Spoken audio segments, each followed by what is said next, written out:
Hey everybody, John Granato and Josh Jordan here.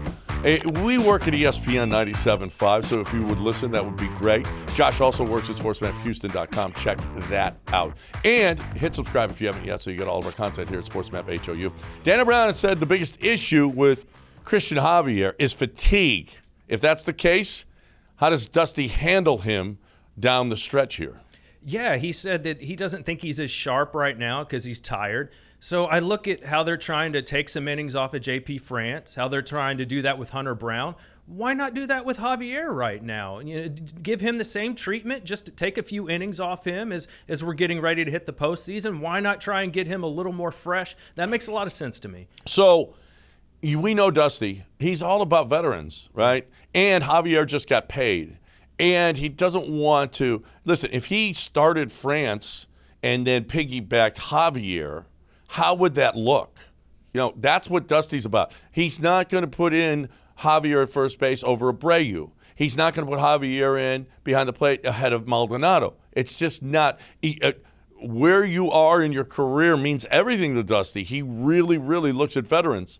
So is it how big of a slap in the face is it if he piggybacks France followed by Javier? Man, if I'm Javier, I'd way rather them come to me and be like, look, you're leaking oil right now. You're a little tired, so we're going to get you some rest, get you back on track, as opposed to we're going to keep running you out there and watching you get shelled all over the yard, only being able to go 4 2/3 innings. If I'm Javier, I want to hear that they want to work with me and make me better, not keep sending me out there to fail. Well, but he did have the All-Star break. Is it fatigue, really? Because since the All-Star break, he's been not good. So he had a break. He was able to get rested up. He was able to rejuvenate, to get his motor going again, and he didn't. Is that really the case, or is Dana Brown making an excuse for him? I think he's right, because when I watch Javier, he looks exhausted by 4 or 5 innings. I mean, he's just pouring with sweat. He looks like he ran a marathon. Well, he's thrown 95 pitches. Yes. That's why. Yes. He's in the 3rd inning with 90 pitches. Yes. So, of course he's tired. Well, he said he's not sharp, which means he's throwing more balls. And you could say somebody's not as sharp because they're tired. You could make that argument. Is this the biggest case of the pitch clock working against someone? I think that has something to do with it for sure. I think that's playing into Fromber's issues this year as well. I think the pitch clock does have something to do with it, but he looks tired. Just the eye test, he looks exhausted. Is this a matter of the pitches that he's throwing and the sequence that they're in, that they're not pitching smart to batters? Or is it that he just doesn't have the same movement on his ball that he had before? Honestly, I think his stuff is the only reason he doesn't have a 9 ERA right now. I did a little deep dive here, John. He's become incredibly predictable. I went and watched what he did in the World Series. He was dotting people up outside corner at the knees, striking guys out. He's not doing that anymore. If you look at his chart in the little K zone where he throws, the bottom of the strike zone is like non-existent. Every time he throws a fastball, for the most part, it is pretty much down the middle and it's up high. So if you're a hitter and you're going to face Javier, you just have to go, location's my key. If it's up, it's a fastball. If it's not up, it's not a fastball. Plus, I've never seen as many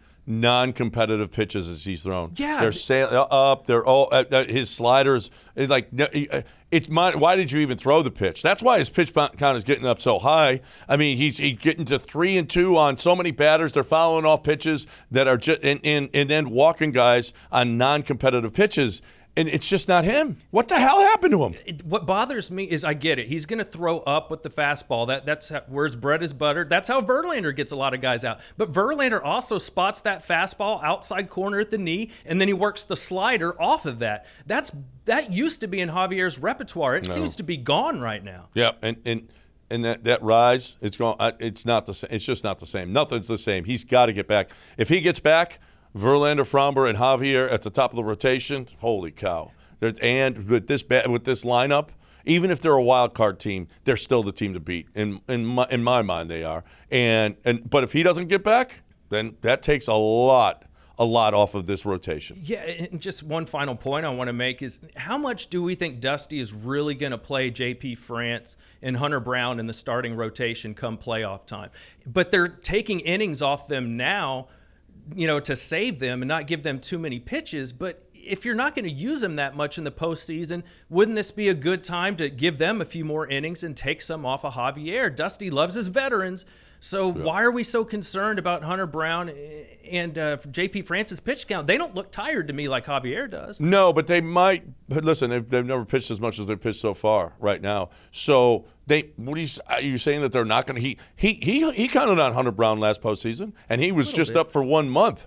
So I think he's going to count. He's got to count on France. If Javier doesn't come around, he's got to count on France and Hunter Brown to both come through. So I'm not opposed to them limiting their innings right now. I'm really not. I think it's a pretty smart move because you're going to need them.